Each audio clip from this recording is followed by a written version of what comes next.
this was one of my early objections to Bitcoin, is that, well, everything gets hacked eventually, right?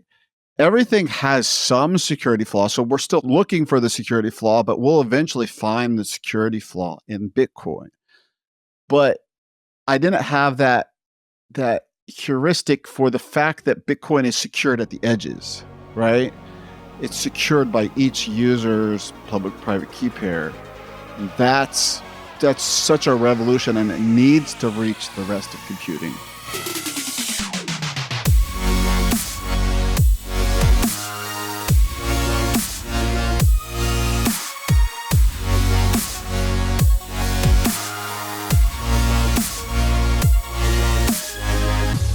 What is up, guys? Welcome back to Bitcoin Audible. I am Guy Swan, the guy who has read more about Bitcoin than anybody else you know. This episode is brought to you by Fold. Fold is my banking. It is my full-on Bitcoin integrated banking, and it is why I am able to be on a Bitcoin standard. It is why I get sats back on literally everything that I do, and in Fold, I literally have 8 million sats, roughly, from the last year and a half. I went back and actually figured out when it was that I withdrew last, and it was June 2023. And in a year and a half, I have 8 million sats, which is about $8,000 right now, in Bitcoin saved up just from using gift cards, just from doing sats back with my debit card. And I did a video recently, which I posted on socials, basically breaking down how I do it. And I use Fold and the Bitcoin Company and Strike. I use a combination of a few tools. Check that out. If you want like an easy savings and you want to just be constantly stacking, this is the best setup for me. And I think it works remarkably well. But they also support the show. They have been longtime supporters of me. So I shout out to them. I really thank them for everything they've done and for having such a really awesome service. There's a referral in the show notes. You can get 20,000 sats, plus it sends me some sats. So check it out if you haven't. If you're in the US and you want Bitcoin banking as opposed to some traditional crap KYC fiat, well, there you go. Fold's got it for you. I'm wearing my Fold hat. That's funny. That was not on purpose. We have an awesome conversation today. And it's actually funny there. I wanted to talk about mutiny and some of the things that, FuturePaul, Ben and Tony had put together and like kind of the challenges with that. But we ended up going down a bunch of different rabbit holes. And it was funny, like so many of it's this FuturePaul we had on the show, who is from Mutiny and also has a really interesting background in how he got here and what he had been doing previously that kind of led him into tech or led him into building tech, I guess is the better way to put it. But it is hilarious. This is often just true of Bitcoiners in general, is how often we have so many of the similar problems and dynamics going on for what we see, what we need to solve. And I really think there's something, we're getting to this really interesting point where as we build more and more of this groundwork, we're going to be putting more and more of our tools together. And one project that they're working on, I think, is very much aligned with that, and also aligned with a lot of other things that I think are super critical to be built and to simplify the UI. And he's got a really interesting perspective on it. So I don't want to go too far into it, obviously, because this is literally what we talk about for the next hour and 40 minutes. And there's just a lot to unpack with AI, with Nostr, with simplifying the UX, but keeping the public-private key pair. Like, how do you find that mix, that balance between full Cypherpunk and anybody can use it? And I think what they're building is really interesting. And I think he has a really good framing on what those problems are and how to solve them. And always a shout out and respect for somebody who can sit down and just build it. So without further ado, let's get into our conversation with FuturePaul, building a cypherpunk world for everyone. Dude, FuturePaul. Hello. Well, hello. Welcome to the show. Welcome to Bitcoin Audible, man.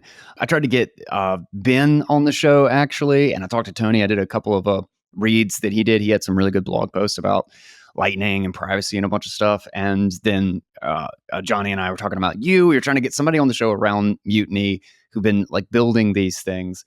And I started looking a little bit more into you specifically, and I did not know that you had a background from Verge or whatever. So, how about you just introduce yourself, and then I want to dig into that because I'm really curious how you made that leap from kind of media to coding and all of that stuff. Yeah, yeah, absolutely. I remember I was learning to code exact at the exact moment that Bitstein got banned from Twitter for telling a journalist to learn to code. It's like That's amazing. I feel like I'm being erased right now. I'm a journalist learning to code.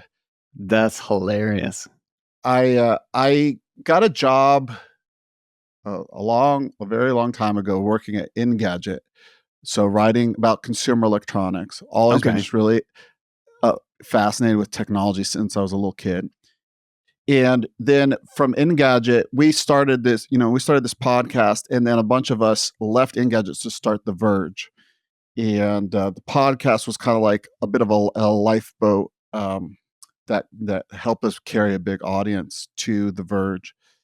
And then my 15 minutes of fame where I quit the internet for a year, and I wrote about that experience for The Verge. And but after that, wait a second. I may have come across that at some point in my readings. I don't think I might have to dig back into that because if I did that, I had no idea that that was you. If I'm that's the the one year that I'm without the thinking of. internet guy. Yeah, I No did it back in kidding. 2012. Oh wow. Okay. But obviously that was a time of reflection, and part of what I decided then was that I was kind of jealous of people who actually make things. I was writing about people who make things, and I was realizing I was jealous of the subject, which I don't think that's true for every journalist. I think a lot of times when you see a journalist behaving really poorly, there's this aspect of word cell jealousy. And so I just decided that I should learn how to build things, and so I started learning to code. It did not come intuitively to me, but slowly over time learned how to build to the point where I was able to get a job in tech. And then my second job was with Voltage, actually, because I around the same time got really into Bitcoin. So super lucky and blessed by that. Love the people there, and so I was able to start working in Bitcoin. And that's something I didn't even know going into, like, I want to learn to code is such a vague idea. You kind of need to have some sort of area of expertise to combine with the code, like some domain knowledge. And so Bitcoin was my domain knowledge, and coding was my skill. And so yeah, and then from Voltage went and started Mutiny with Tony and Ben. That was a crazy and a great experience, and learned a lot. But the moral of the story is that Mutiny, it does not no longer exists as a wallet that we recommend people to use. So there's a lot there. But yeah, that's my general arc. And now Dude. there's another pivot and a lot more going on now. Yeah. Yeah. And I want to get into that in just a second. But it's interesting that you said you brought up that you kind of had like a jealousy or a envy around getting something, like doing something solid, like actually building a thing, because that's actually like I kind of feel the same. I've had a very similar arc or whatever, and it's specifically why I've just invested a lot of Bitcoin and into developers to build a project that I have been wanting for I don't know, 20 years, maybe 25 years. And I still just can't believe that it doesn't exist in like a simple form. But and that's why I started the podcast. But then I kind of felt the same way after the podcast, is that like I've still been doing the show and stuff for 6 years, but I still didn't, like, I want to build something, like that's what I do in other things. Like I do woodworking and stuff, and I have a construction history and all that stuff. So, yeah, I think there's something. I mean, there's a lot there, and I feel like so people know I'm just a long time Bitcoin Audible fanboy, especially when I was originally going down the rabbit hole Yes. Because despite this title of writer, I'm basically illiterate and I can't read myself, so I need someone to read to me. That's great, man. So right when I was going down the Bitcoin rabbit hole was when you were pumping out like so much content, reading stuff like Gradually Then Suddenly and all that kind of stuff, and some real foundational that was a good series. Yeah. So so I'm really grateful to you in all that. But I've also kind of, so now I've picked up also some of your ethos, and I kind of see you as a bit of a technologist, right? You see where things are going. And so I think that's part of where it comes from is like, if you spend this much time looking at technology, you kind of start to see where the puck is going. The trajectory becomes more obvious. Yeah, there's a little parabola that you can extrapolate. Yeah. And so if you don't see anybody building that, well, it's twofold. If you don't see anybody building it, somebody's got to do it. Maybe it'll be me. Or if you do see somebody start on the thing, it's like, I had that idea, and I'm too much of a pussy. How did I miss that? How did I let build that it go? myself? So that's the truth. So so there's like those kind of those affirmations, and also just the ability to kind of really sink into the work. I've always had this with writing and with coding. Like, do I like doing the work, or do I like having had done the work? So there's a lot of frustration with development. That is not. It's not always the fun thing. It's not always a reward in itself. Yeah. But it is a very good feeling that if I want a piece of technology to exist within a certain domain, I actually can just build it myself. Yeah. Yeah. That's something you said there is, do I like doing the work or having done the work? Is there's one of my favorite TED Talks or whatever. He says, he's like, he got invited to do a TED Talk, and he was like, I have always wanted to have done a TED Talk in the past. Yes, absolutely. This shit cracked me up. Oh, man. So, like, I was super interested in Mutiny. I also knew the ambition. Like it was a very ambitious project to try to do that, especially as like a PWA. Like I know there's a lot involved there, and I respect it even more after having tried to do our own project, which is arguably it's just not as complex as what you guys undertook. So kind of give me the background on that, and maybe follow it up with the postmortem, so to speak. Is it like, why did it end up where it is, and what basically led to the pivot? Yeah. So, first off, a bunch of us moved to Austin specifically for the Bitcoin scene. And that has been one of the best payoffs of my life, because I've met so many just wonderful people who are also in Austin specifically for the Bitcoin scene. So it's a really wonderful group. And so that's kind of how I really got to know Tony and Ben. And we were at Pleb Lab together, and I did a bunch of hackathons with Tony and at least one with Ben as well. So I knew that I could work really well with Tony. Like we can make stuff. And so one of our hackathons was this private Lightning Network wallet. So the idea is like Tony had written all this great stuff on how to use Lightning correctly privately. So it's like, well, what if we built that logic into an app? Wouldn't that be great? So now other people could do this without having to like memorize this whole essay and do all these, jumping through all these hoops. So we made a working app during like it was less than 24-hour hackathon. So a great success, a great vibe. And so then we were like, okay, well, let's make it look pretty. And I went to what's that conference called? The one in Texas. I always forget the name of it. That Gary does. BitBlock Boom. Yes, BitBlock Boom. We set a deadline. BitBlock Boom. I'm gonna bring a working wallet to this app, and so we hit that deadline. So I like bought some like random foreign currency at the store, just like a novelty to keep in my wallet, using Mutiny, which was really exciting. So it was going really well. And then I remember Tony started looking at how to submit to app stores, and basically was like they were treating him like he was on some sort of list.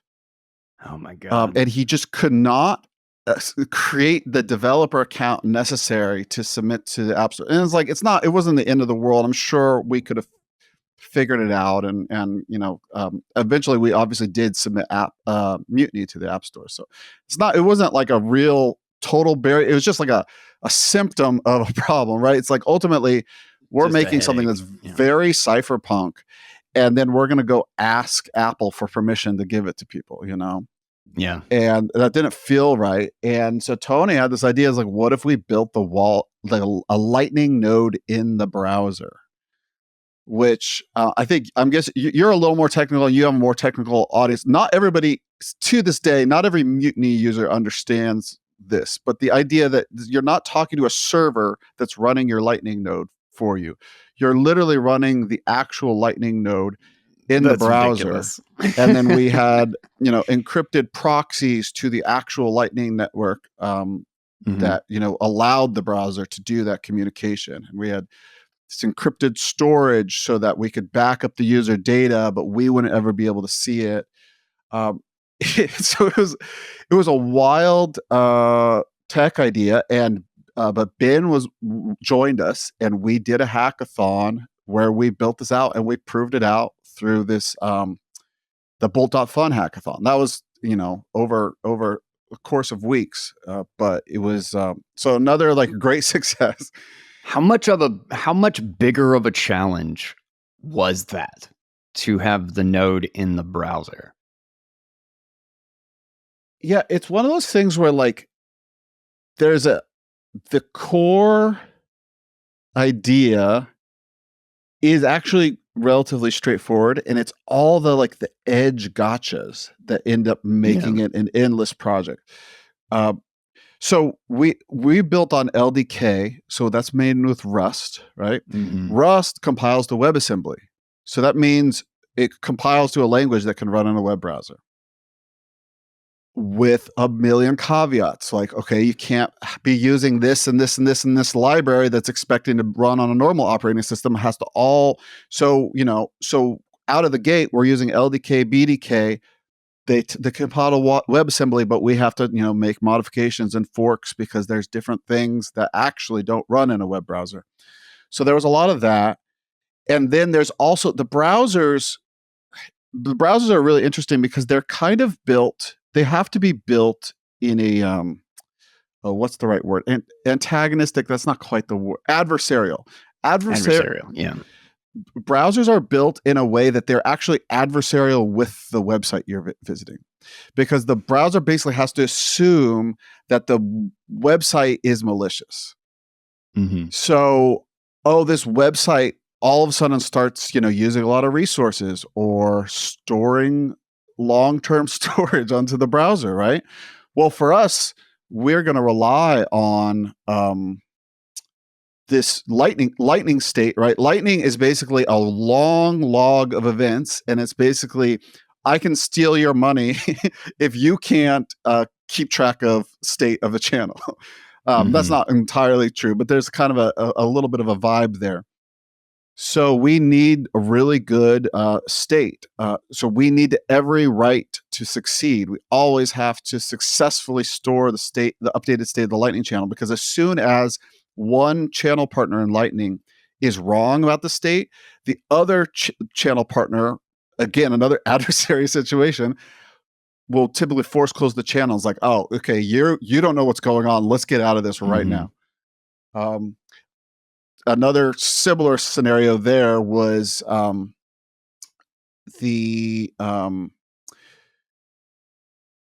of the challenges of the browser, right, is that the way Lightning nodes work is they gossip for information about the overall network. So when you're to create a route to another node, you're slowly accumulating information that may or may not be true about the current state of this graph. And then when you create a route, or you create a bunch of routes potentially through that you think might work through this graph, and a bunch of them fail and one of them works.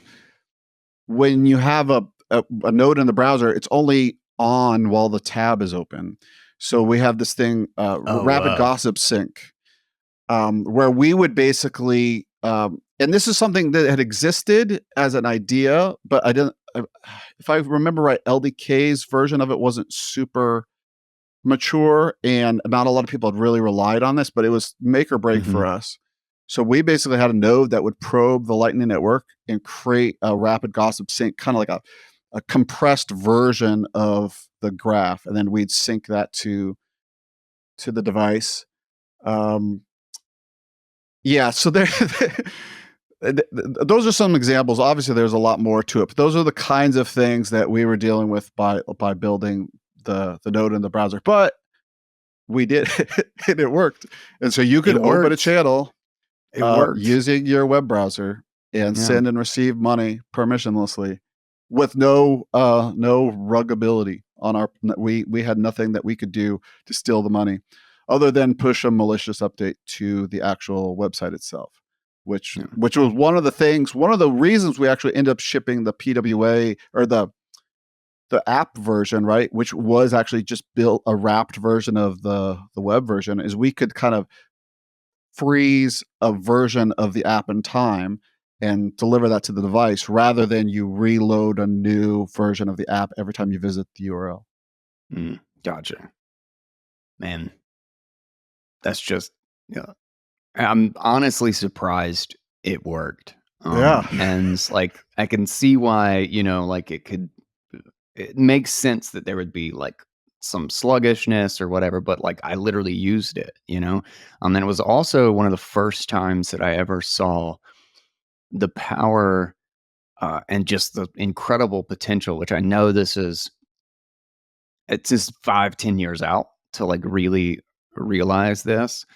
But the whole idea of using Nostr as your basis for like the value of reviews, or the value of like the web of trust, because I remember when I think it was Mutiny. It was Mutiny. It was the first time that I used eCache and connected to the Freedom One or whatever. And when I went to the list, it just showed me which ones my friends were using.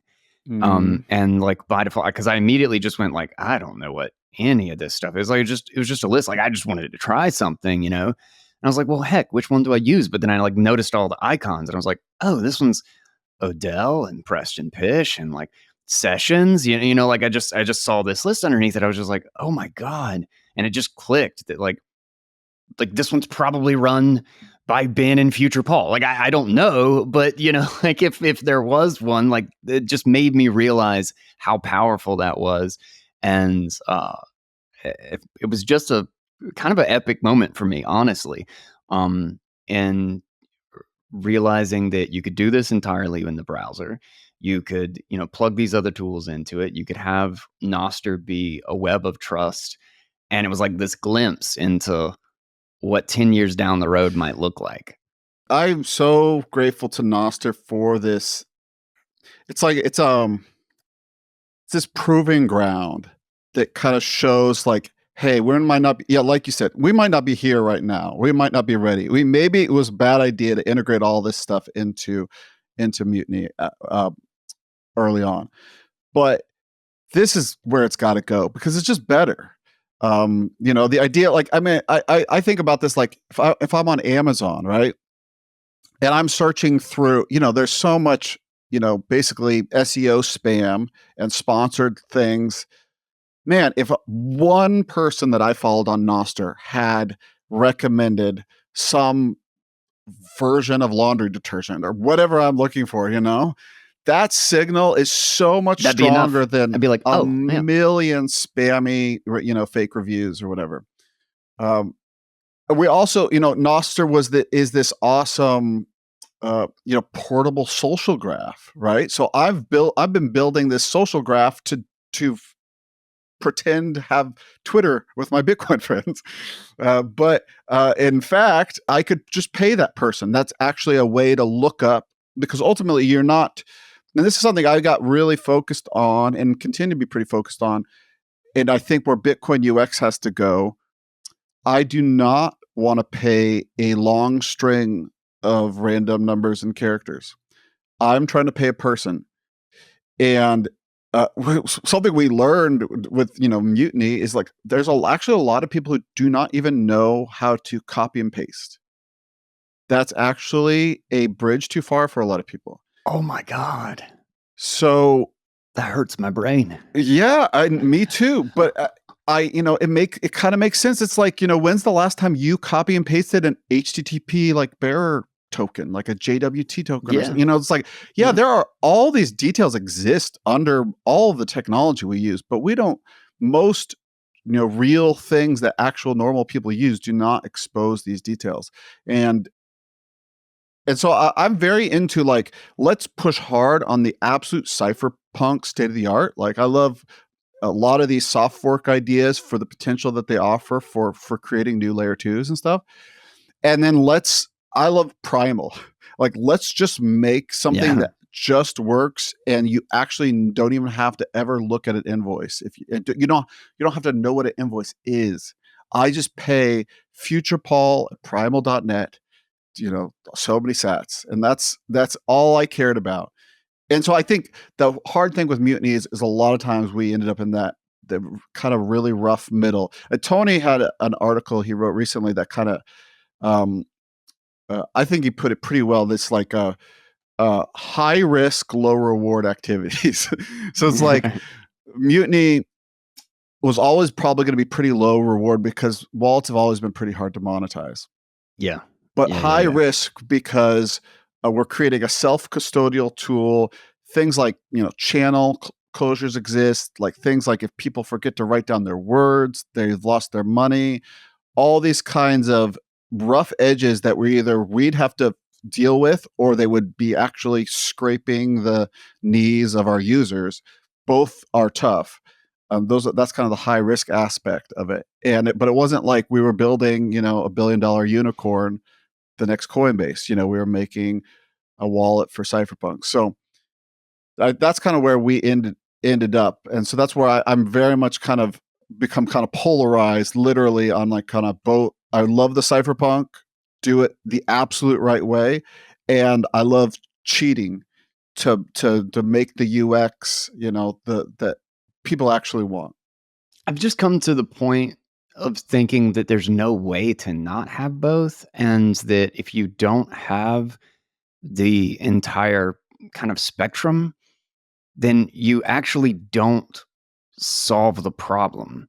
Like, it's not simply self-custody and sovereignty and all of these things aren't the only problems to achieving self-custody and sovereignty. You know what I mean? Like, there's a whole range of like knowledge and how to teach and how to like get people oriented into an environment and to understand and like learn how to use a technology. Like, it wasn't until touchscreens that you even got most of the people on the internet.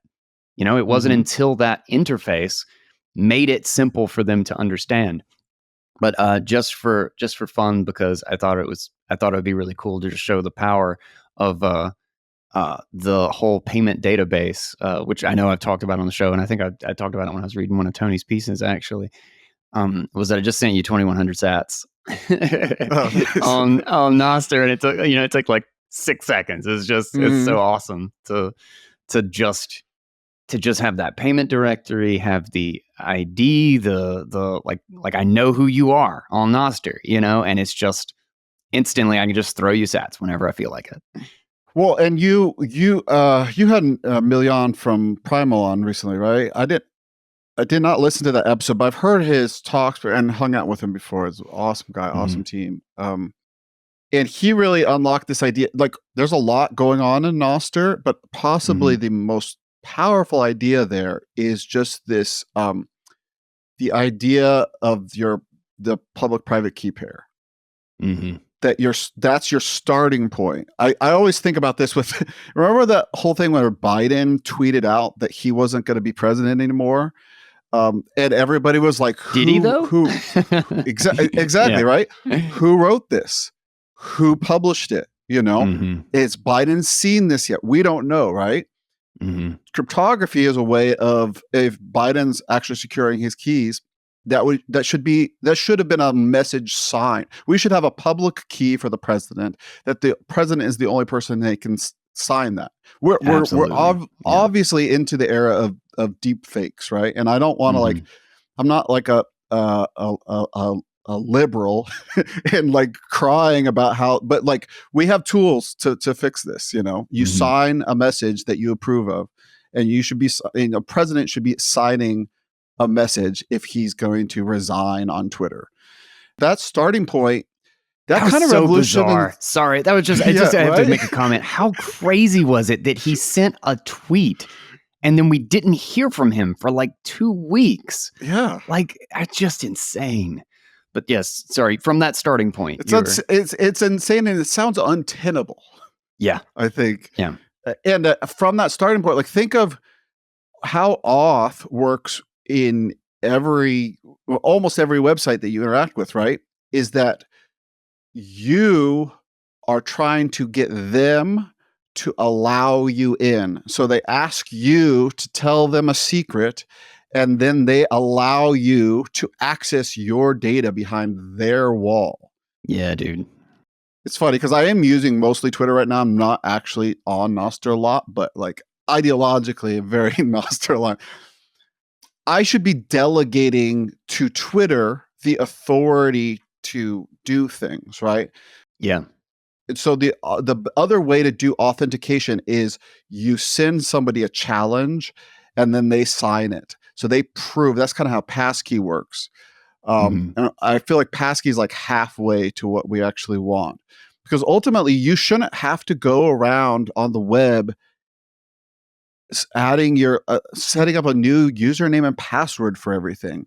You have you it's could have a so awful. cryptographic identity It's so that you awful. could sign challenges from, and then that could just be your identity. Um, and then but ultimately, and I think that kind of leans into this thing of like, yeah, where is your data? Who actually owns your data? Twitter famously has like super expensive API, and I really like this Max Baconi. He like makes these really beautiful surreal fantasy architecture out of AI, and I'm Really? like, I want to send somebody all my favorites, right? But on Twitter you can't by search a profile for the things that you liked in that profile, right? So they have this whole database, and the user interface is not helping me use that database. It's a barrier to me actually using that database. They want to keep you in the feed. They trap you Yeah. behind like what's chronologically, like what's Mhm. likely to keep you on the news cycle, as opposed to something that how you want to use it. They want to tell you how to use it. They want to guide you Yeah. into that, and it's crazy. Yeah. Yeah, so all this stuff ends up being very related. Of the incentives. What kinds of apps are built. Can you use your own data cross domains in interesting ways? Can you now we're making all these AI tools. This is something I'm very fascinated with. Is like these micro apps. Like Oh my God, I love it. I love it. They're my favorite thing. if you could write a single prompt, right? Like, so maybe Mhm. I am technical enough, but let's say I'm not technical enough to write something that can communicate with the Twitter API and search Max's images for ones that I've liked, right? Maybe Mhm. that's not my skill set, but AI could do that so easy. You just like give it a link to the docs and you say in one sentence what you want, and it will have that result for you. So now we can do that. So now it's more valuable. It's more important. Maybe we didn't have the right incentives in place yet for these databases to become more accessible to the user or actually owned by the user.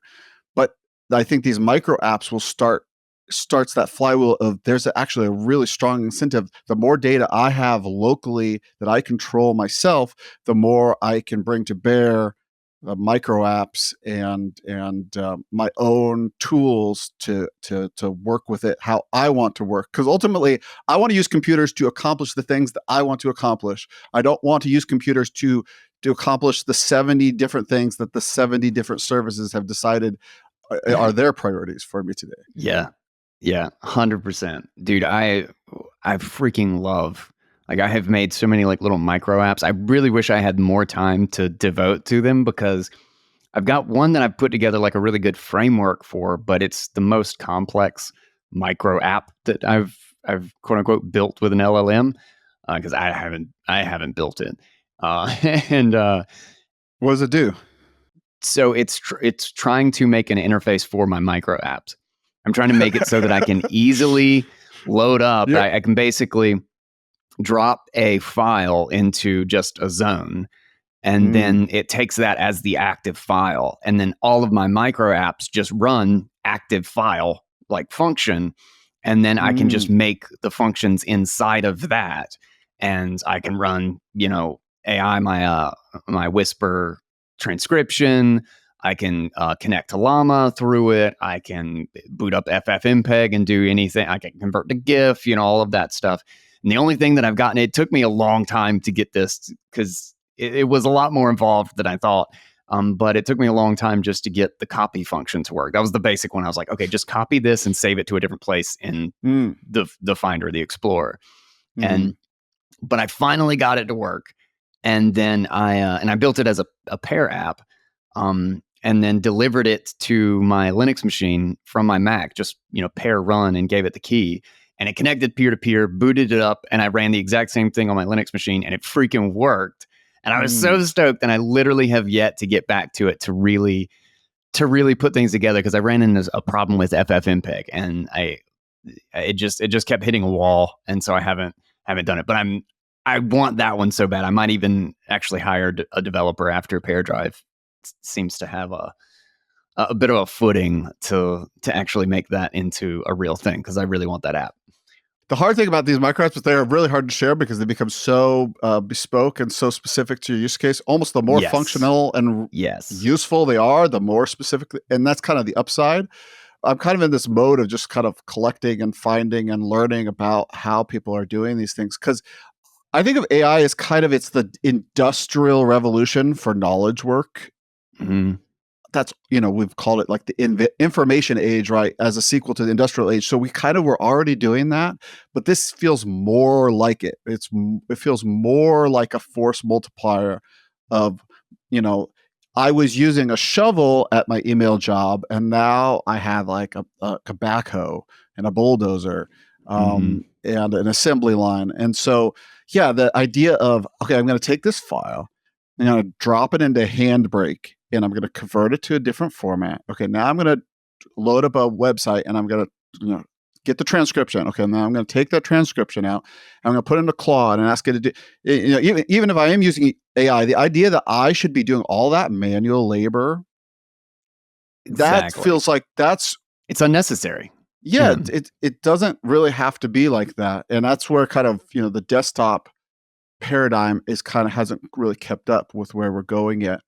Mm-hmm. So there is this idea of like I really like these guys. Was it AI Today in AI? I believe is what it's called. These two Mm-hmm. Australian guys. I love great podcasts on AI, and they talk about computer use being kind of the full self-driving of AI.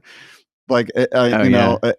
teaching an AI to use a computer is like the full self-driving, Mm-hmm. but computers are a lot more malleable than driving on a road is.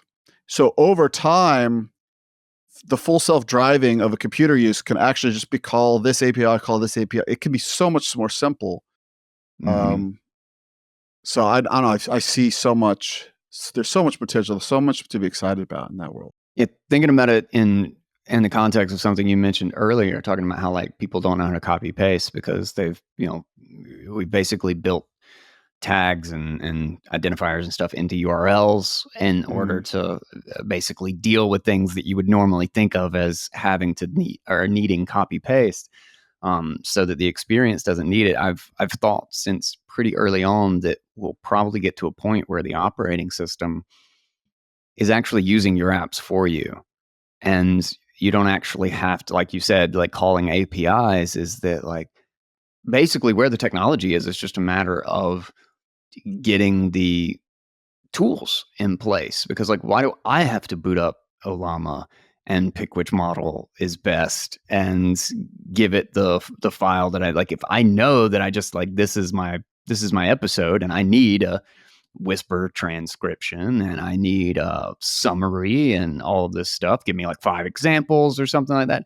There's no reason that an AI tool optimized or trained on that couldn't just reach out to all of the different various tools on my computer and just execute those tasks.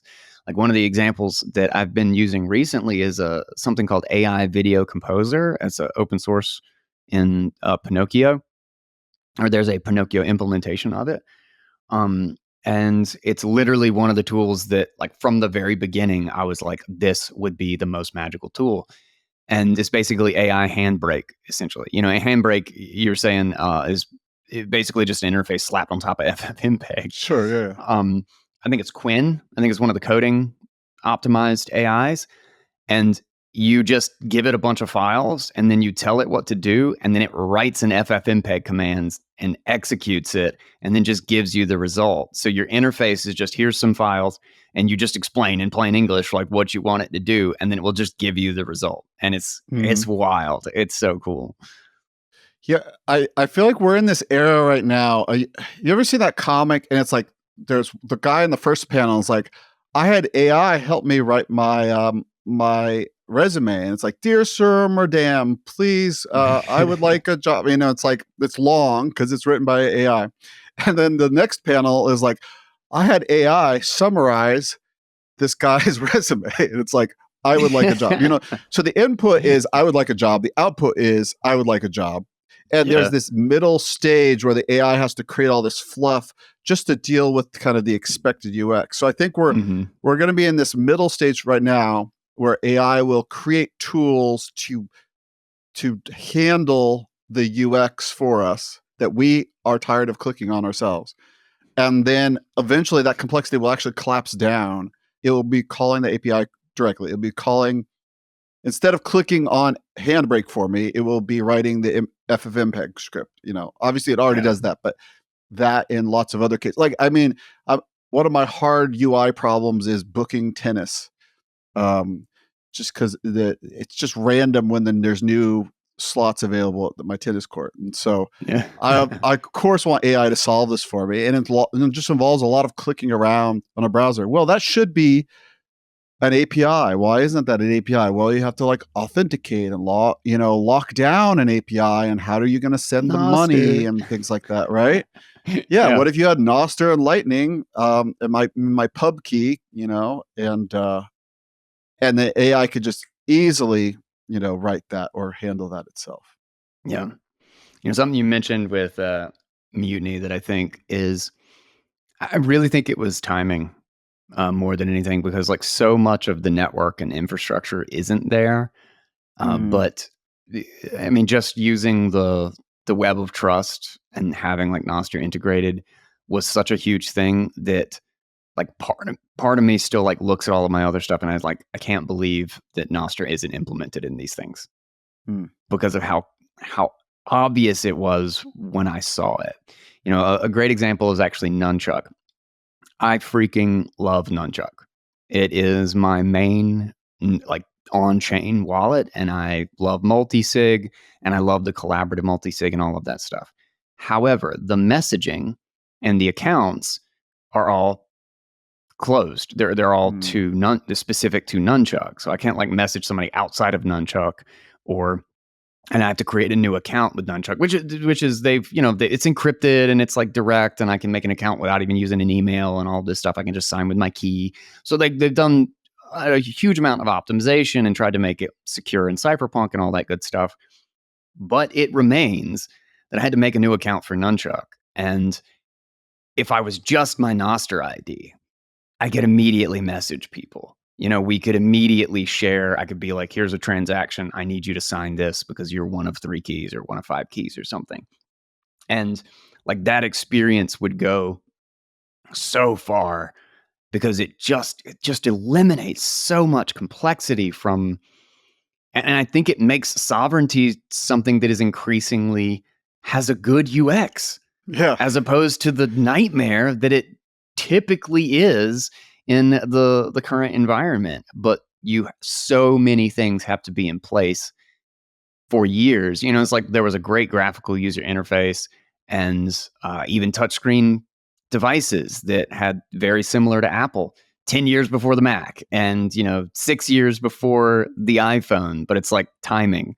It's timing. Is everything else there? Are the people ready for it? Is the infrastructure ready for it? And it's just not. I think Nostr's still too small. That benefit is basically not the benefit that it could be because of how small the network is.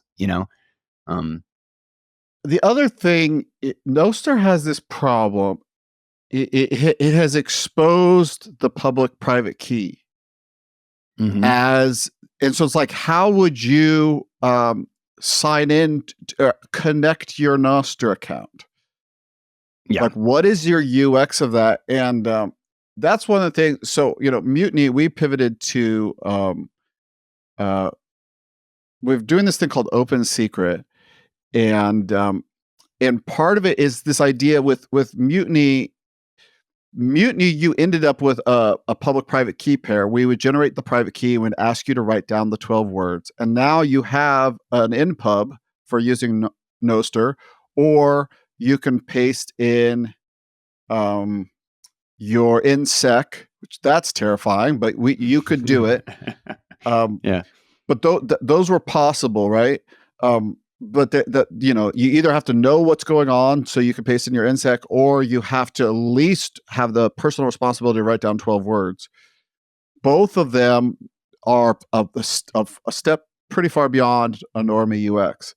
And so what we're doing with Open Secret is this idea of a normie UX. So you log in with email and password or OAuth, like connect your Google account, connect your GitHub account, that kind of thing. It's like it sucks because it is totally normal UX. I wish it was just you paste in your INSEC or whatever, or if passkey worked like an INSEC did somehow.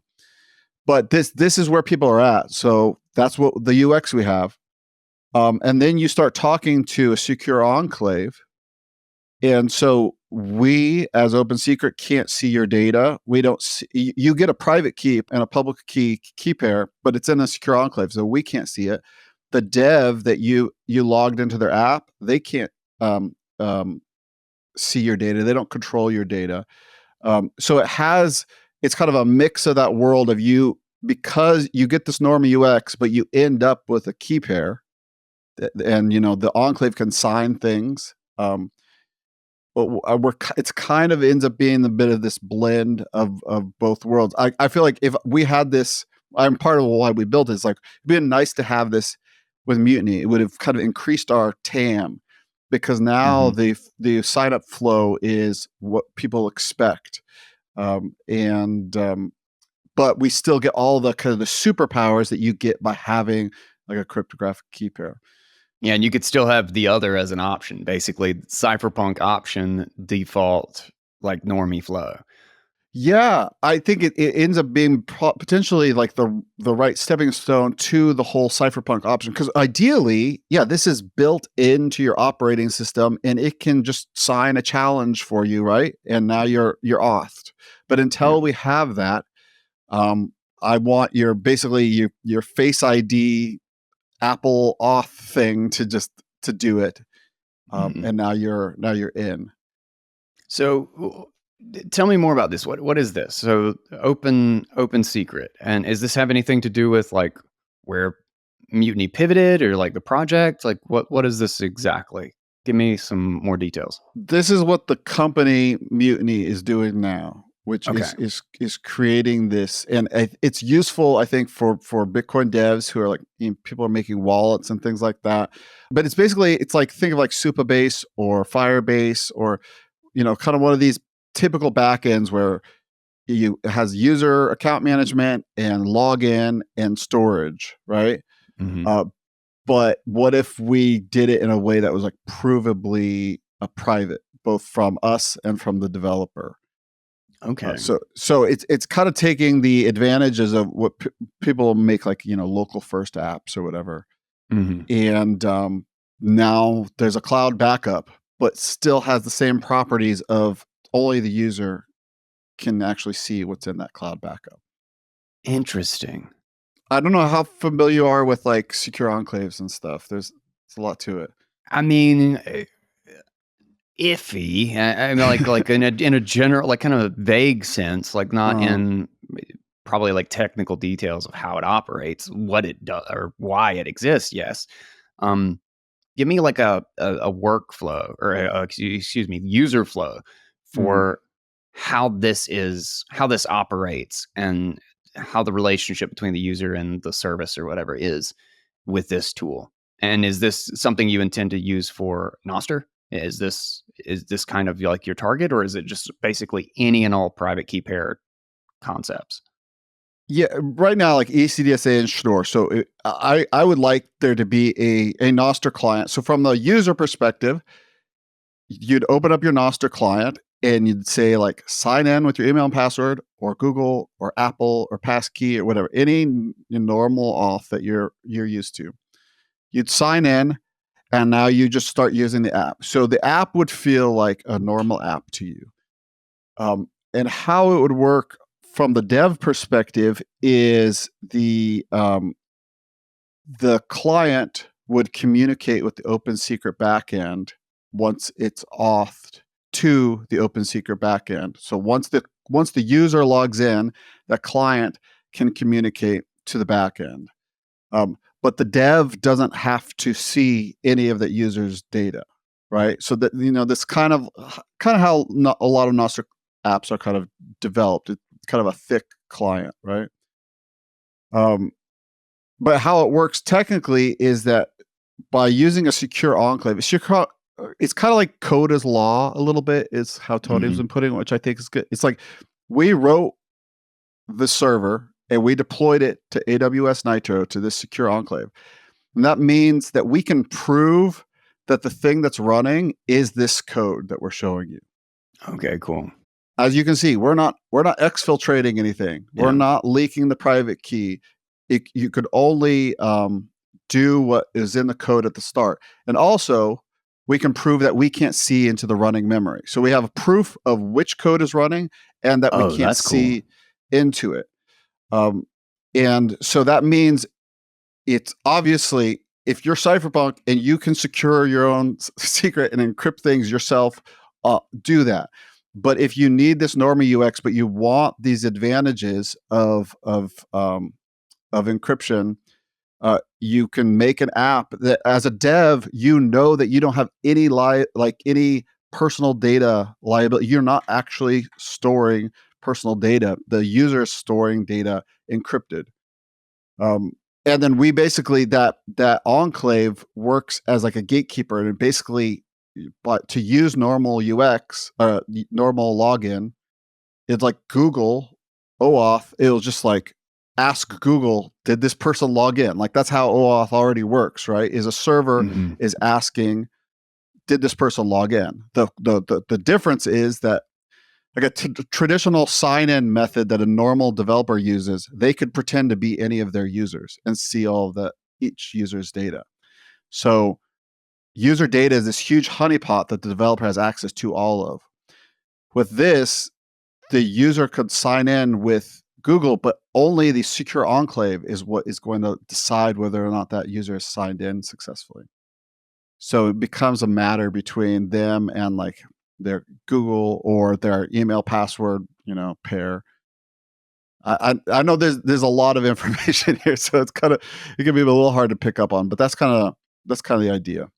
Does it basically just communicate? Like it wouldn't even need like Nostr Wallet Connect or anything like that. It would just be typical, like your normal like web request or WebSocket, right? I guess.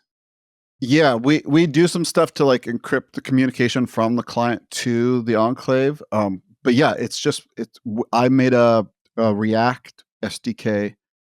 So it's just in a website, and it's doing all this cryptography and communication with the enclave. And because I love Pablo. I've tried to play with was it Nostr? What's the auth thing? Insect Bunker. Yeah, Insect Bunker. I've done the same thing. I've wanted that to work so bad. And there was just always something a little off on it. It just didn't work. It didn't seem to work how you expected. Because ultimately, I don't want to write down my email and password even. I just want my device to log me in with Bitwarden or my Face ID or whatever. So it just needs to be actual normal auth. At least that's what our thought was. And then how much of the Cypherpunk good stuff can we give that person? The ability to sign messages with the user's public or private key, things like that, and to store data for that user encrypted to that user's key. That's something we had with Mutiny, which was awesome. We could run a server in the cloud that to the server it just looks like gibberish because it was all encrypted by Mutiny locally with that user's private key. If you want to save in better money and you want 20,000 sats for free right now, it's about $20 at $100,000 of Bitcoin. Check out Fold. Every time I swipe this card, I get 0.5%, sometimes 1, sometimes even 1.5%. I can get 2, 3, 5, even 10% on gift cards with major merchants. Between the roundups, the gift cards, the auto stacking, the sats back on every single swipe, Fold literally does all of the work for me, and it is denominated in Bitcoin. And I have more savings just by using this card than like 90% of the United States normal consumer. I've got a referral link for you right here. Shout out to Fold for sponsoring my work and honestly being the most important service for my being on a Bitcoin standard. Man, dude, God, that could be absolutely huge for UX. Like just simplifying the interaction, like onboarding is far and away the big thing for getting people to understand, because they don't understand the relationship to that technology. Like you're trying to explain to a normie public-private key pair setups, I mean, you're right. Like they're going to expect email, they're going to expect login with Google, login with Apple. And I actually really like login with Apple, even though I have my issues with it for multiple reasons.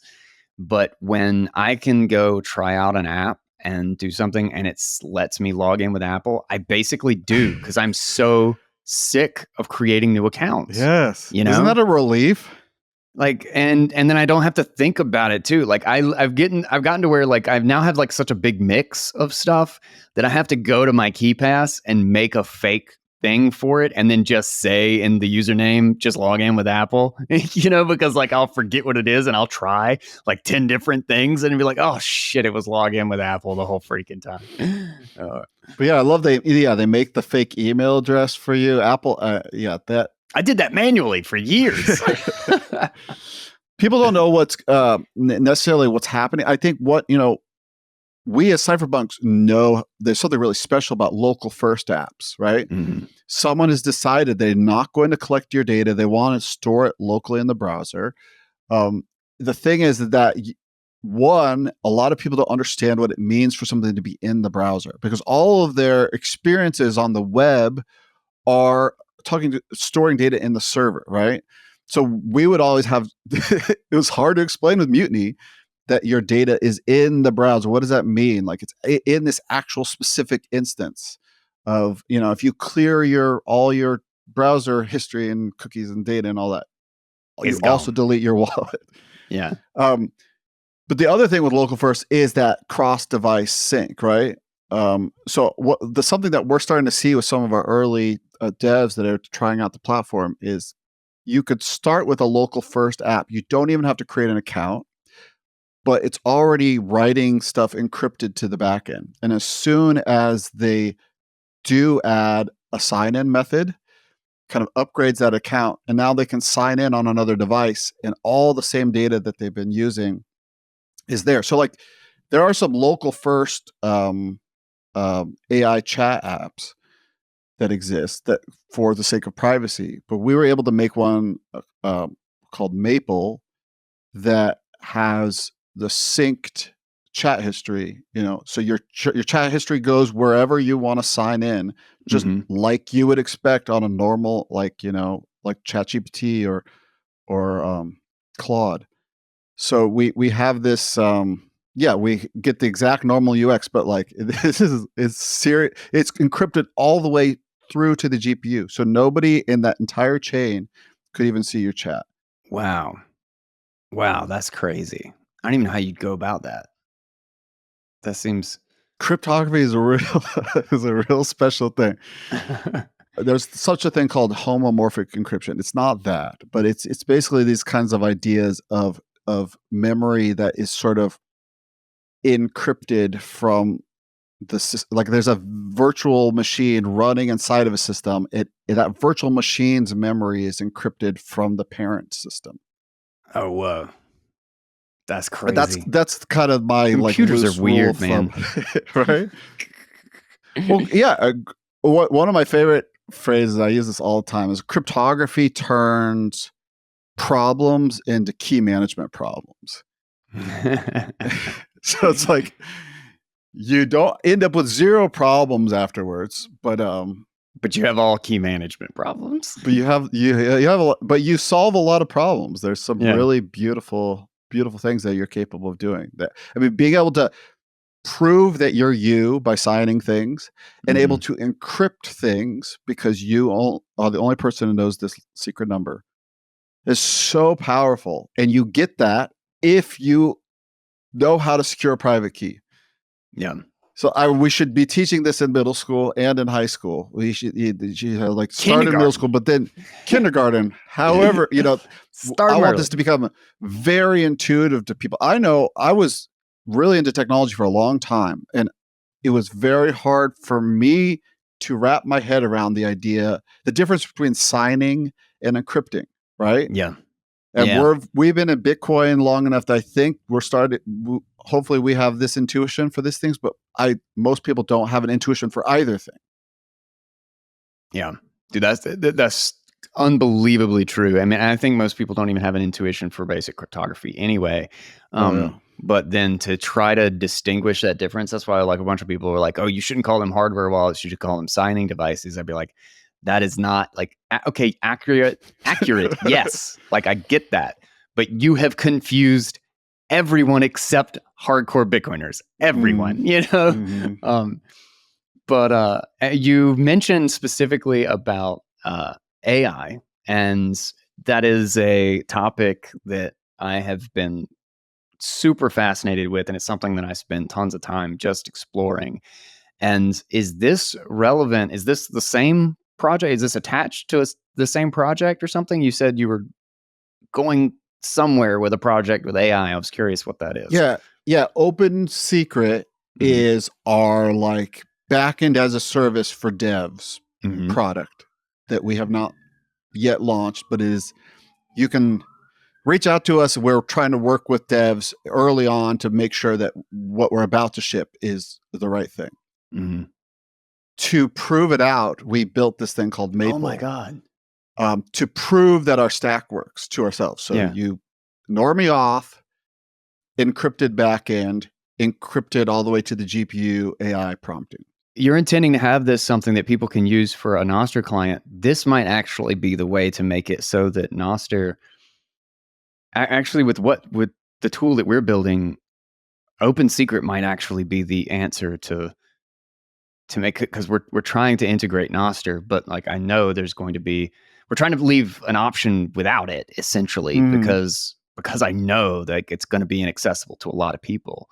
And the app doesn't need Nostr, so to speak. It's just there's a lot of great things that you can do with it. Right. We should talk. Absolutely.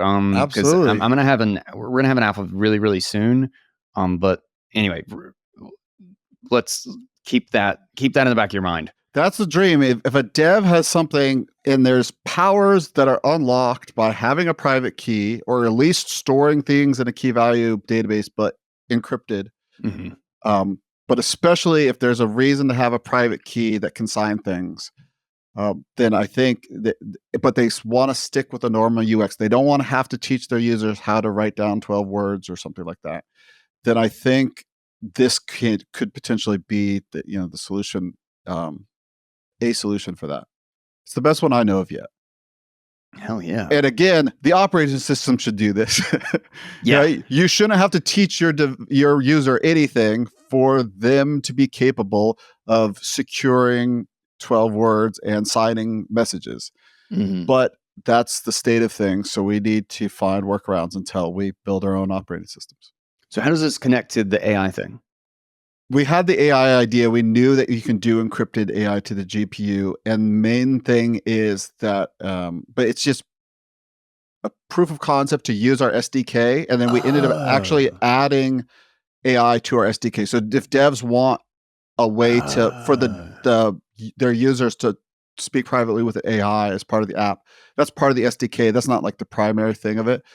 But yeah, so it's trymaple.ai. Okay. People can sign up for the wait list. We'll ship this as like a product that people can pay for it if they want like super private AI. But yeah, the main reason was just to make sure that we built something that works. Yeah. So what you're saying is that you're basically demonstrating with OpenSecret, with the setup that you've built, that you can provide a service to someone where you cannot see what is happening to the service. So like Yes. unleash.chat or Venice.ai or these like AI things, you can basically say, you're doing that. We are running OpenSecret. You can know without a shadow of a doubt that we cannot read your conversations. We cannot read the documents that you are uploading and executing with our LLM, that sort of thing, so that you can essentially securely provide this in a way that doesn't have, ChatGPT as a previous head of the NSA on the board.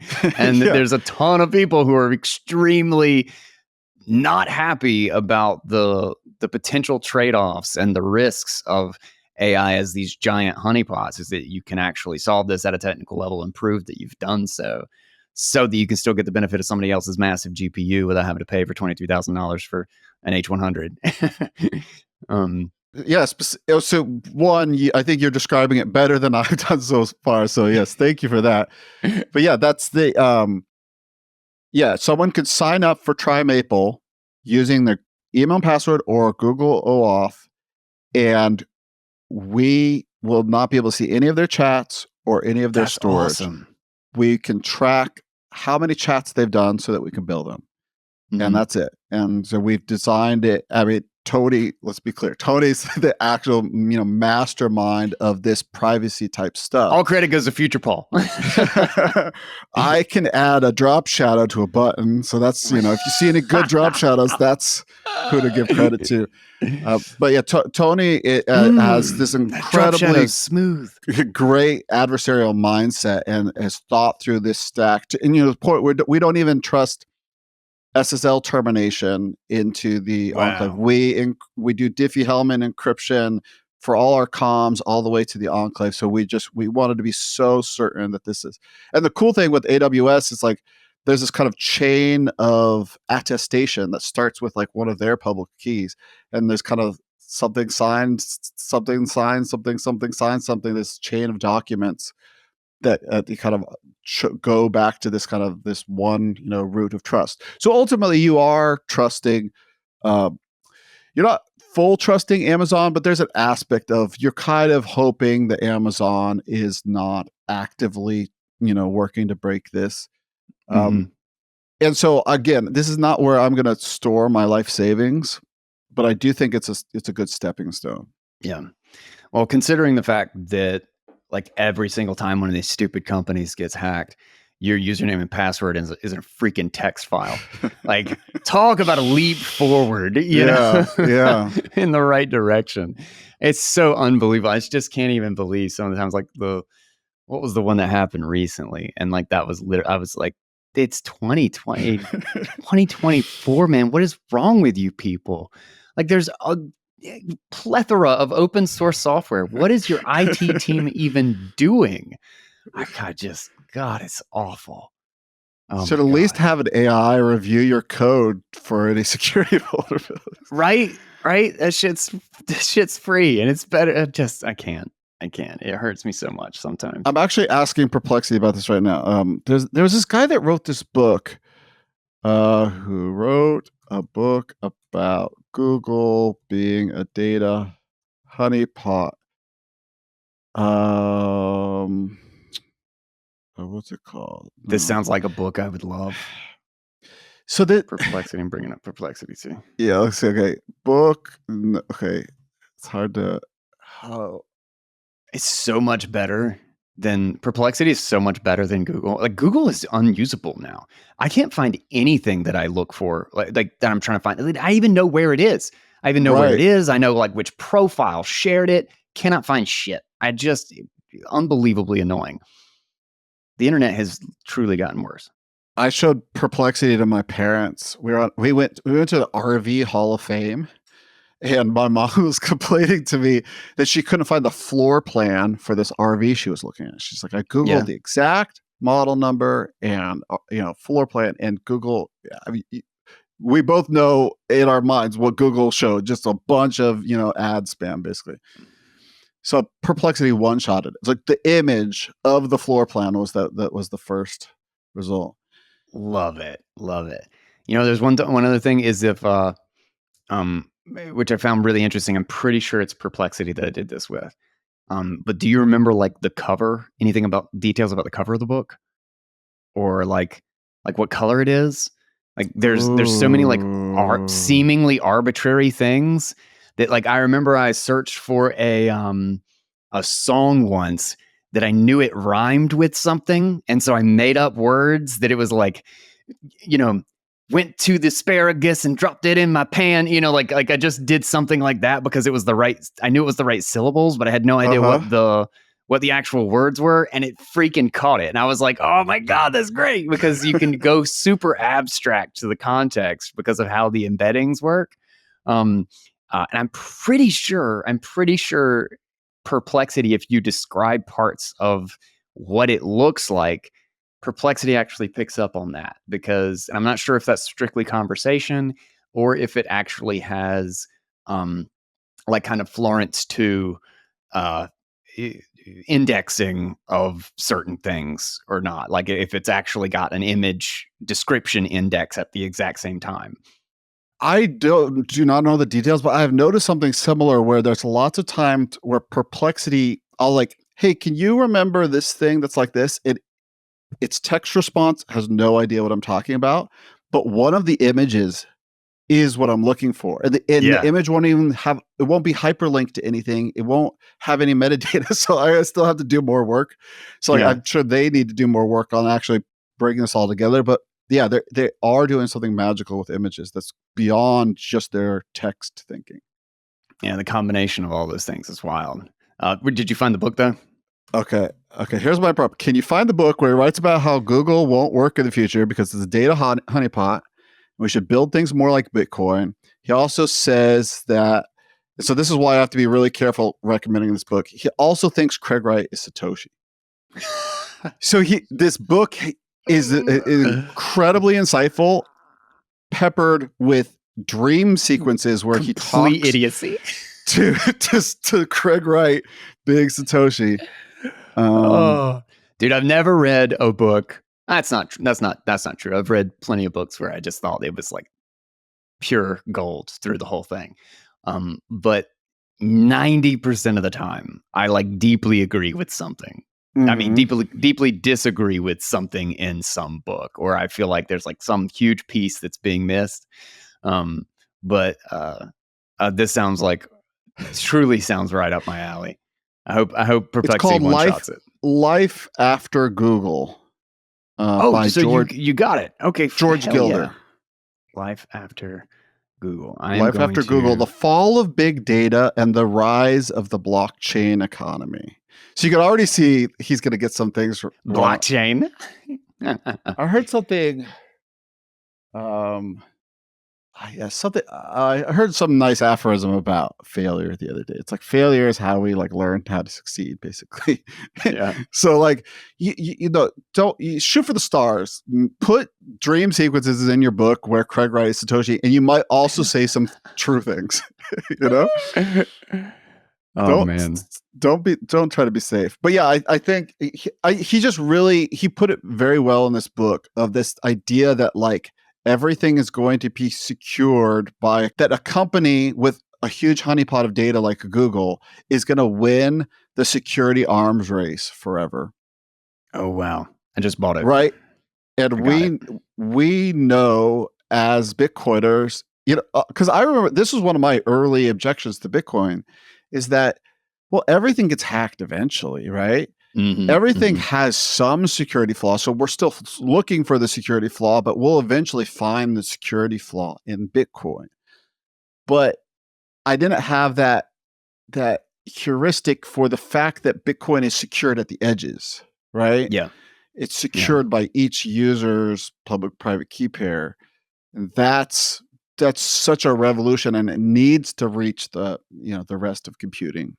And the fact that it can mold and migrate, and that there's multiple layers to the cryptography and things, we don't even see public keys anymore, really. Like we're looking at hashes of things rather than the keys themselves. And like, it's interesting because like really the quote unquote hacking of Bitcoin is more about how do you trick the protocol. And that seems like something that's easier to not easier. Well, no, yeah, easier is kind of the word, even though it's not easy. Is that there's more nuance and there's a greater longevity in getting a protocol to be formalized or to sustain it, I guess is maybe the term. Because it's not like one and done. It can slowly morph and like change even at the edges, because like there's so many things that we can change about the client without changing consensus. You know what I mean? And probably not the best explanation, but yeah, there's something to that, having that ability. I mean, I think that's what ultimately really good protocol design comes down to, is you only want to define the sort of the minimum so that you end up with like maximum flexibility at the edges, but total agreeability like in the center where everything has to meet up. Yeah, I think it was it's one of the cypherpunks. I can't remember, or maybe one of the early internet guys. Like, oh god, what was that? Was this from the networking style book? That sounds familiar. I can't remember but it was we were trying to design something where everyone could agree on the rules, and essentially that meant we were trying to create something with almost no rules, with as absolutely as few rules as possible. And like that's really kind of the beauty of it, is the number of things that like that's really what Bitcoin is that, okay, how do we create something that has hard rules with as little rules as possible, so that it still has this space for innovation, for moving forward, and at the same time this incredible longevity and immutability at some core set of function. I'm curious where you are on some of the soft fork stuff as it relates to this. So this is perfect thing to get into, because I'm not like pushing for something in the sense that I think there's some sort of emergency, or we have to have something, or Bitcoin is doomed, or anything like that. But I do like covenants as a primitive. Like I perfectly understand and completely agree with the idea of like we should not arbitrarily add stuff, and that there are always like more consequences than we can think of. And everybody's like, well, the spammers will figure out how to use it for something. But I also can't really see how CTV or like covenants in general even relate to the spam problem, because it doesn't really change. It doesn't change anything about signatures or anything. Like that's Taproot and SegWit. These are specific changes to how you treat signatures and how you make a signature and all of that stuff. So it makes sense that would actually be kind of relevant to that problem. And there may be something that creeps up of how it can be used in that way. But covenants is a much, like I could see how a potential problem could arise, but it's not in my mind, it's not a spam problem. But I love it as a primitive. I think it's actually a really core primitive that I wish Bitcoin had, because we have the ability to lock it to a certain script. We have the ability to lock it for a certain period of time. We should also, I think, naturally have a period, or have a system where we can lock it to the next output. Yeah. So that we don't have to, You don't have to execute the transaction to the next output in order to just know where it's going to go. And especially for layer 2 things, I don't think there's a holy grail of layer 2 models or designs right now that utilize covenants. There's a lot of interesting, like really, really interesting things that you can do with it.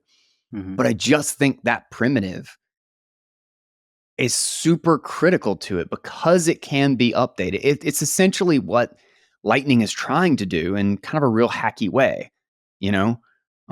So I'm for covenants in general. I like CTV because it has the lowest profile, like the smallest attack surface, I guess you could say. Mhm.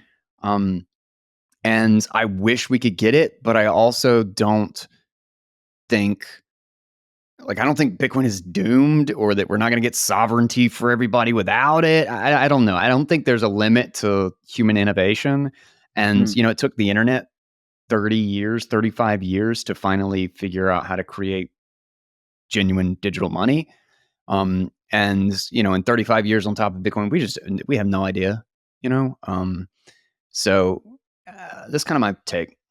I like so many of the soft fork ideas, and I'm not super technical in this arena. I go to BitDevs and just ask a lot of questions, but I don't like the false urgency. It's like, okay, we're gonna have nation state adoption, so we better get all our soft forks in right now. I really like the. Yeah. I don't want to misquote him, but so please forgive me. But like Pierre has this thing on like ossification. It's like you would have to hard fork Bitcoin to have true ossification. Like you'd have to change Bitcoin to make Bitcoin unchangeable. So you never get perfect unchangeability, and I don't think that's the goal. One of the things that happened with Mutiny is that we built Mutiny at a time when the most popular Lightning wallet, at least among our friends, was Moon with 2 U's. And that was basically doing like 2 on-chain transactions to make a Lightning transaction. So like Lightning was the UX that was nice, but there was so much room on chain that let's just spam the chain It's to like, do. whatever. Yeah, it's not a problem. And it was so much nicer than any experience anybody had with Lightning up till that point, without running their own node. That it was great, and it's a beautiful app and really well done. So that was like our context. It's like, well, if we just open a channel per user, like we're going to be, saving the user and the chain so much. But and then ordinals happened. And so we went from like a 0 fee environment to crazy fees, to the point where, and this is a problem with Lightning. I think, Lightning works, but Lightning is complicated to work. Yeah. And I think my ideal layer 2 is a little less complicated with the actual logic it needs to execute, so that, because like what would happen with Lightning is if two partners in channels have a disagreement about what the current fee rate should be, they'll again, it's adversarial, so they'll close the channel. And so you'd have these crazy spikes in fee rates, and 2 different node implementations would disagree on what the fee would need to be to get out of this channel. So someone would force close.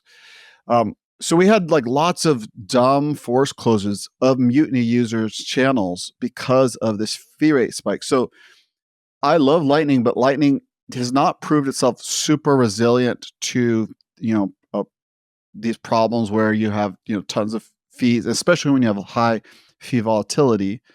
And also Lightning, right as it is right now, it scales the throughput of transactions between 2 people, but it doesn't necessarily scale the number of people who can own a UTXO. I don't really have real specific thoughts on various soft forks, but I really am hopeful in the long term that we will get things. I would even be for like great script restoration. Like let's fill in the gaps of Bitcoin's programmability. Like the obvious, this is actually, we have lots of little programmable things that of ways to lock Bitcoin. Let's just flesh it out. A lot of the pushback right now is this fear of the unknown. They don't know the implications of this. It sounds crazy and complicated, but it's so much simpler and less complicated than the other major soft forks that have happened while I've been, in Bitcoin, SegWit and Taproot. Those are huge. Adding a few opcodes so that people optionally, at their own discretion, can encumber Bitcoin in slightly different ways. If that could lead to the kind of scaling that we would like to see of both the simplicity of the layer 2 and the increased throughput, I think that'd be wonderful. At the same time, I don't want to ever put like urgency on it, because ultimately you want to have the problem it needs to be a bit of a hair on fire problem to probably define the right solution.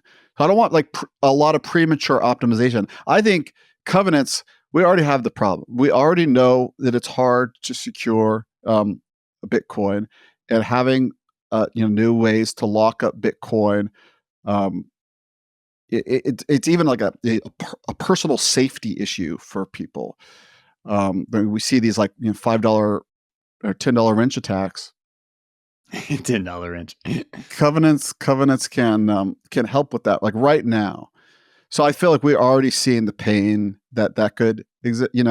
Right now, most of us can still afford a UTXO. But as that stops being true, I really hope the community comes together and becomes more tolerant of the idea of having a few more opcodes. Yeah.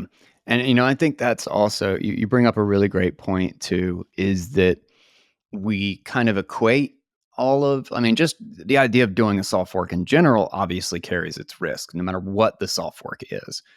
But the idea of the degree of risk and where that risk lies in just adding opcodes versus fundamentally changing the signature, fundamentally changing how data is measured in the block itself, and what kind of risks could be associated with that. Like you said, SegWit and Taproot, even if we did the great script restoration, none of those are really, they do not pose the set of risks that SegWit and Taproot did. Like, I don't think collectively it doesn't, because you literally, technically you could use all of these opcodes now. It's just none of the other nodes would recognize it. And all you do is expose your Bitcoin to the fact that it's not actually locked. So basically, for anybody who would use these opcodes, they just put their Bitcoin at risk. Right. The risk is at the edges, which is at the edges. Yeah. We like. And I think one of the things that's really hard, and it's very hard to explain to a non-technical Bitcoiner, that the distinction between adding an opcode and adding SegWit or Taproot. And these non-technical Bitcoiners who do not like the idea of doing any sort of soft fork are highly non-incentivized to even learn any of the technical details of what's being on offer, or to learn the technical distinction between a hefty soft fork and like a tiny little opcode soft fork. So, there's some challenge there, but ultimately, yeah, I really like thinking of Bitcoin as a thing that we do and that we're responsible for. It's not like a system that we're coming to. It's a system that's basically composed of us. And so I'm optimistic that we'll find a way through this, but I do think it's going to be important in the future, because basically the alternative is that from now on, we scale with custodians. Yeah. And we basically end up with something between like 10,000 and 1 million custodians. I don't quite know the actual number, but some somewhere in that very loose frame. And maybe that's fine. But I'd hope that we would give it a shot to see how much further we can scale self-custody. Yeah. Yeah. No, I agree. And I think it's a really interesting balance, I guess. But one of the recent episodes that I did, just doing a rant on this, was I really think that the conclusion, so to speak, or the way forward, is to not think of this as like time sensitive. We don't, this is not like, oh, we got to do it right now. And the more you do that, I think the more people are going to dig in their heels and be like, don't touch it. F off. And it's going to seem like a push to do something reckless. the Mhm. more you treat it like it's an emergency. And I agree with you. I don't think it is. Um, but I think it's build the actual solution. Like Liquid has a lot of these tools that we're actually talking about wanting, and or we could fork Liquid and put all of those scripts back in and then just prove that the thing works, prove that you can make Lightning that much better on top of that network, and take the time, and it may literally by itself get adoption because of that. And you can still plug it into Lightning by bridging, you know? One of the things that's important, we need to figure out, we need to somehow learn how to be fair-minded as Bitcoiners, is that you either have a random solo dev, maybe with grants, pushing an obscure idea, and trying their best, but it's very hard to prove out. I mean, think of how many years, how much manpower it took to build Lightning, right? Mm-hmm. It's very hard for a solo dev to really come all the way through with this amazing full-featured solution and experiment that uses their solution, right? Yeah, Or you 100%. have companies who are going to be monetarily incentivized for their soft fork, their pet soft fork, funding this experimentation. Mm-hmm. And I think we need to not, oh, you like that soft fork because you have financial incentives. Like, yeah, that's how a lot of capitalism works, is that you Yeah. like things that line up with your financial incentives. So it doesn't mean, obviously, oh, we must give them their soft fork because they have money on the line. But I don't think that should be a reason to dismiss it out of hand, because I don't think you're going to get good experiments that prove out an idea That whether or not has it to be does a part of work, it. Yeah. Yeah. unless Yeah. there's some, typically VC funding.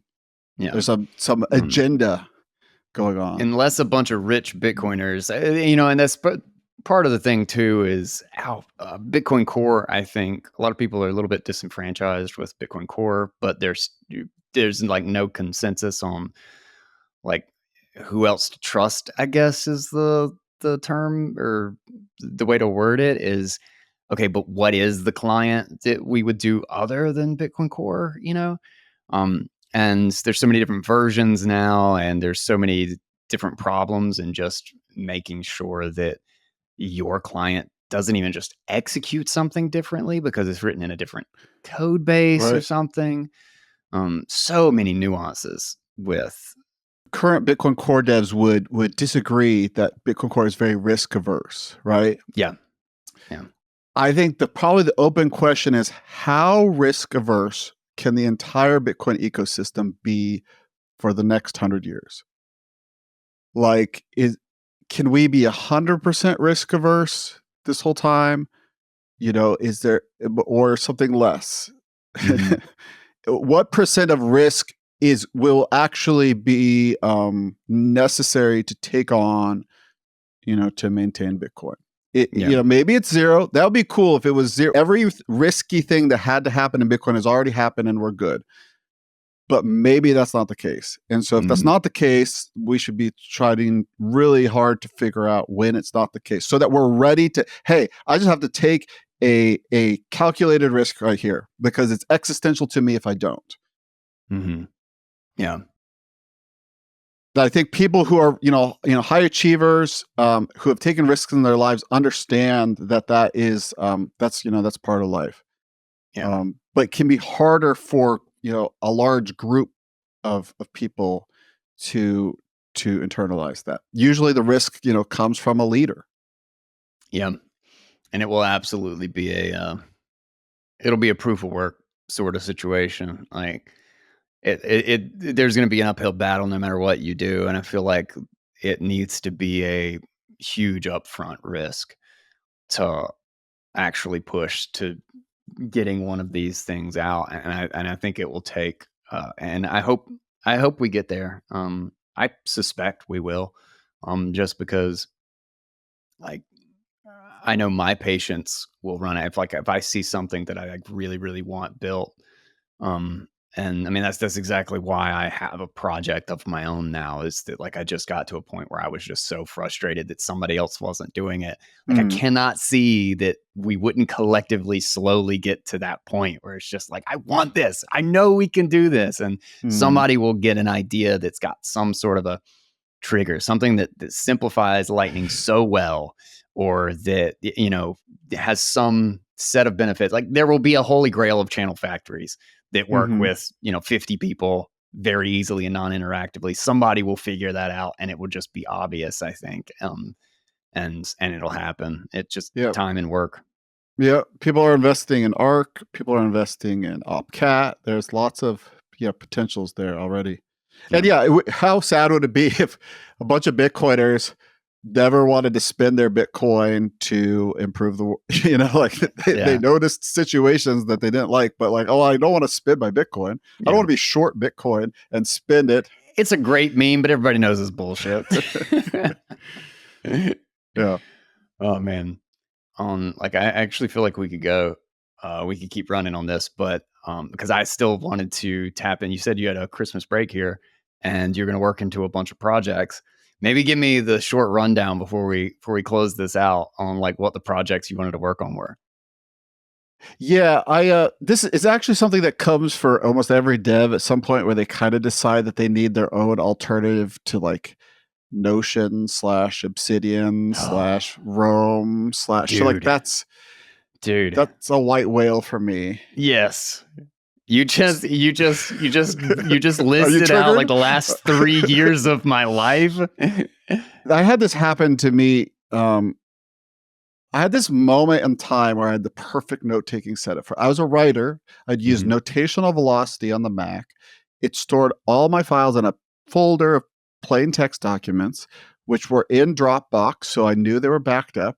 Mhm. And then Simple Note was the syncing service, and so I worked with an app on my phone that had a similar UX to notational velocity. So I had perfect sync, real time, and it was perfectly backed up, and it was a folder of plain text documents, so I could use any editor I wanted. Mhm. Um, and then Simple Note kind of died.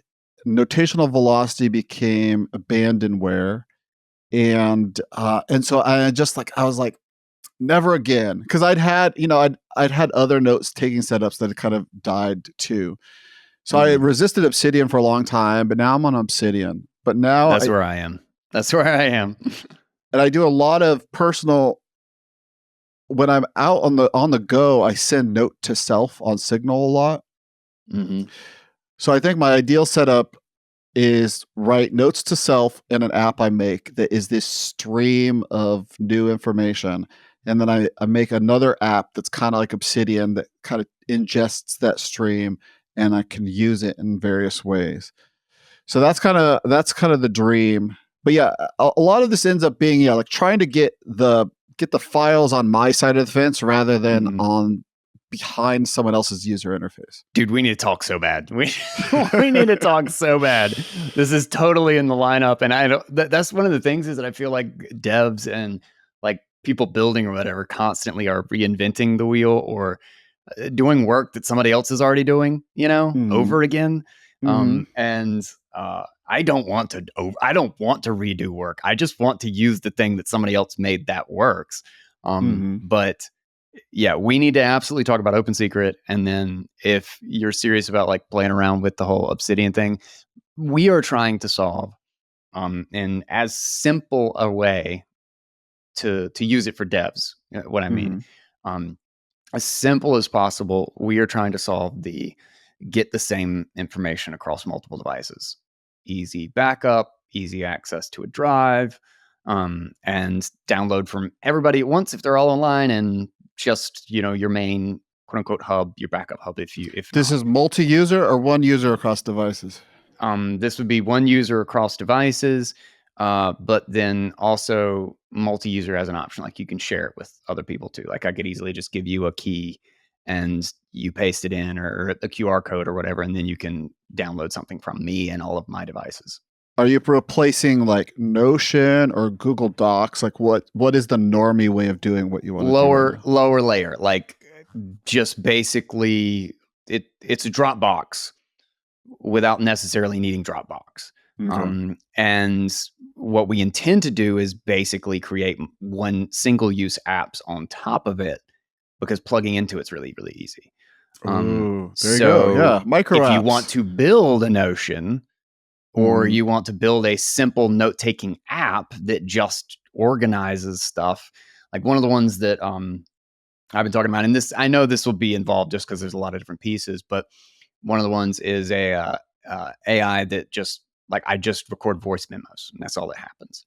Because one of the things that we want to do is have it so that as soon as something is saved to a folder, that there's actually a set of functions that you can run on the folder itself. So as soon as something shows up, a process is run on it. And so, like, the idea is that, like, if I had a voice memo app that literally had nothing but a record button, that was it. Mm-hmm. And so when I'm walking around day to day, I record, and then whenever it has a connection, it just uploads to this thing, and then it transcribes and then basically organizes it based on, like, what it is. It's like, okay, well, is this a journal entry, or is this a to-do item? Do I just go to my to-do list? But the app itself it has very little going on. It's just the back end that is doing. It's the foundation that's, like, running a bunch of stuff for you. Yeah.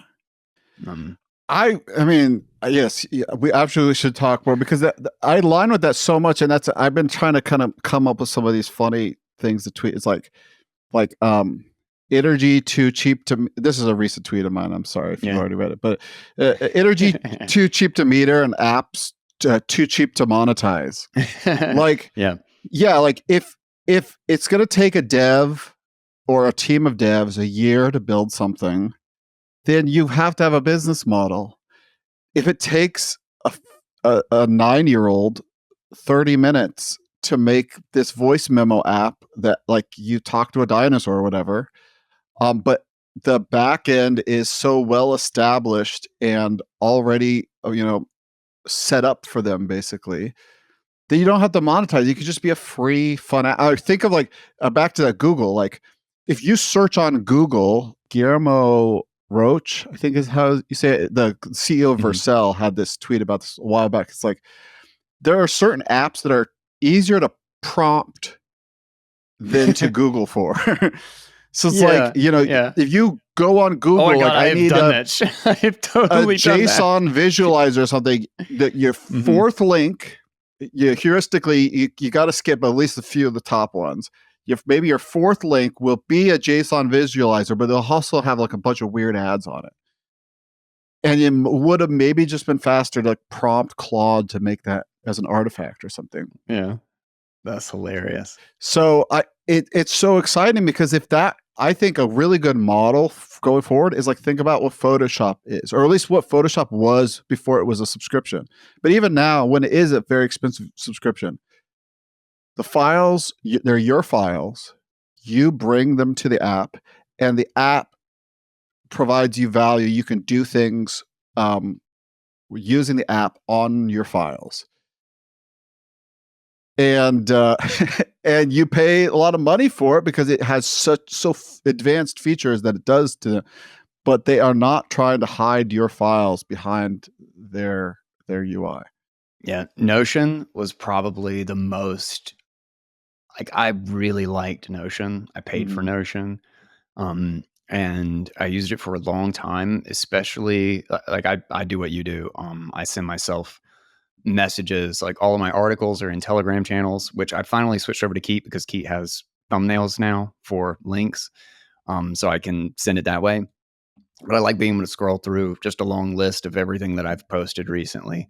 And I do that with a bunch of different rooms and conversations and stuff. But I used to do it in Notion, and I have these huge spreadsheets of links that I saved for all sorts of things. I tagged them very quickly every time I saved one. And then when I exported them and I was trying to move them to something else, or I can't remember exactly what I was trying to do with it, because I hadn't decided to leave Notion yet. I was getting close. But all of the links turned into Notion links. Oh, no. That linked back to their web presence. So the links, they literally, took what I pasted in and changed it so that I couldn't get to it anymore.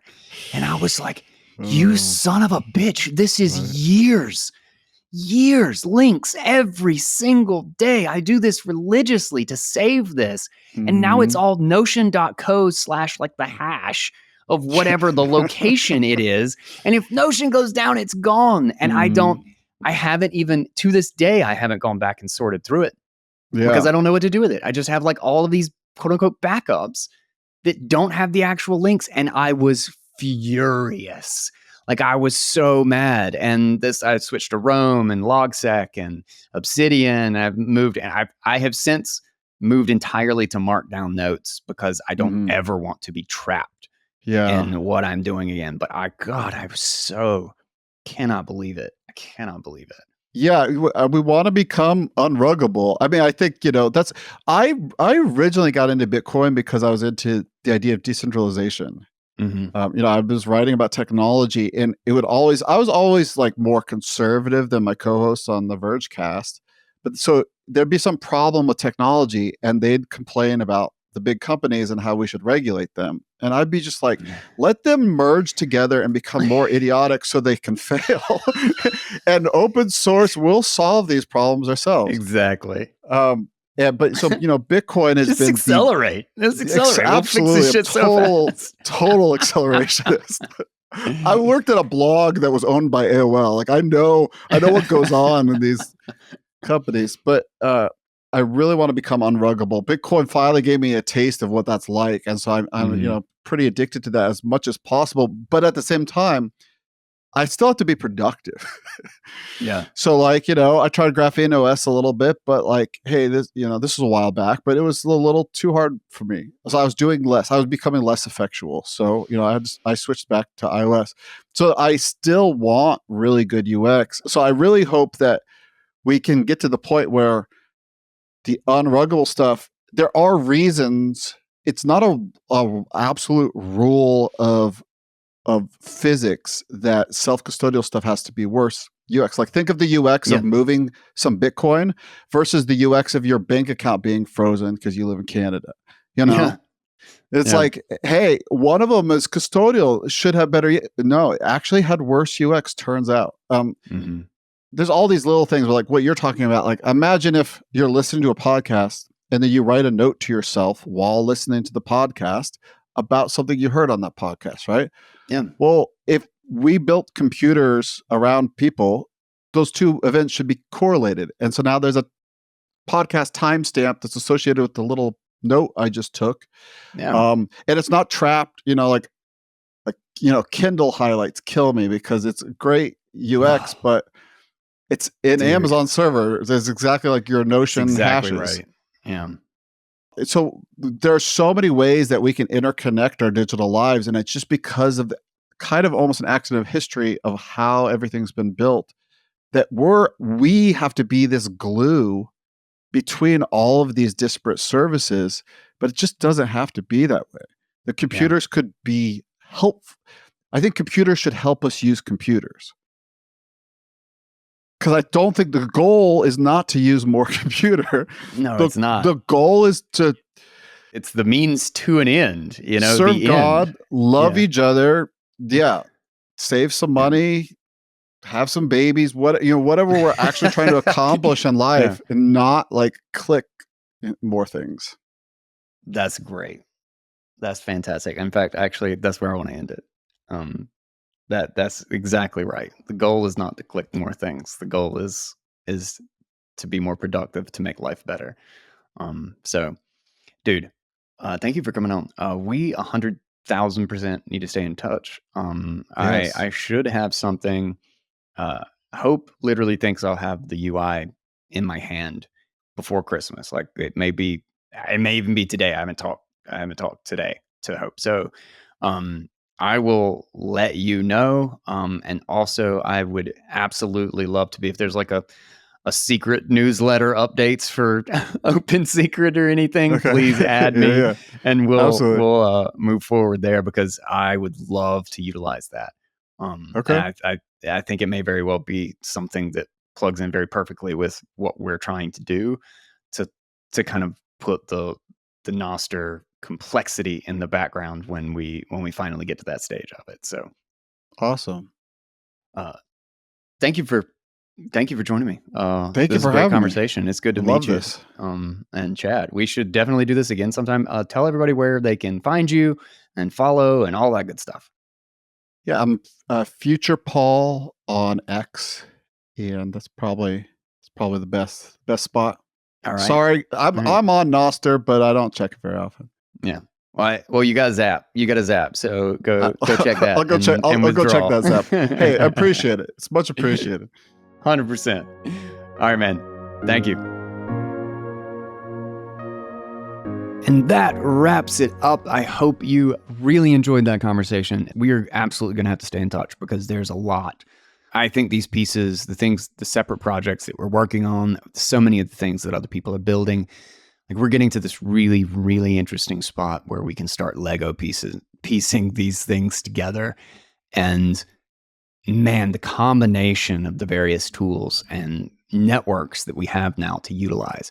I know I've said this a lot on the show and I geek out about it really hard, but there's going to be this confluence of where everything starts to come together and it becomes easier and easier to plug into the peer-to-peer stuff, to plug into Nostr and to utilize that to set up a Nostr account like with Open Secret and have people able to utilize that and able to sign, to have a totally different experience and actually own your world again. It really is happening piece by piece. We're going to get to this point where you can start plugging into them so easy that the speed at which you can build an app or you can build a tool that will solve this problem or perform this task, I think that iteration time will be cut down so low that this will just basically get away from itself. We're getting close to that point in the S-curve where things just start to blow up. Maybe I'm naive and like overly optimistic, but I don't know. It feels that way. And maybe I've just been that much more connected to all the tools that everybody's building, but I don't know. Can't help but say I'm excited. A huge shout out to FuturePaul. Awesome conversation. I really had a good time. Definitely need to catch up and stay in touch. Don't forget to check out FuturePaul on, I'll have the link to Nostr as well as Twitter, but as he said, he's more active on Twitter still. So definitely check it out. Check out all the other links for services. I have referrals for basically all the major services that I use and tools and companies and products that I really like and that I have constantly recommended to people or that people have asked about. And so I've just made them very conveniently down in the thing. If you're looking to buy Bitcoin, I've got referral to the places that I buy Bitcoin. If you're looking to get sats back, you want to play a Bitcoin game, you want to use a multi-sig service that is, I think, is trustworthy, that's what I've got down in the list. So if you're looking for any of those things, just check out the description. Sponsors or no, I will have my recommendations for kind of the handful of tools that I think are most valuable right there in the show notes. So check them out. And with that, thank you so much for listening. Thank you for subscribing. Thank you for sharing this out with all of your friends, because this show basically survives on word of mouth and the love of Bitcoin and decentralized open source tech. And we'll be here. We will be here. I am Guy Swan. This is Bitcoin Audible. And until next time, everybody, take it easy, guys.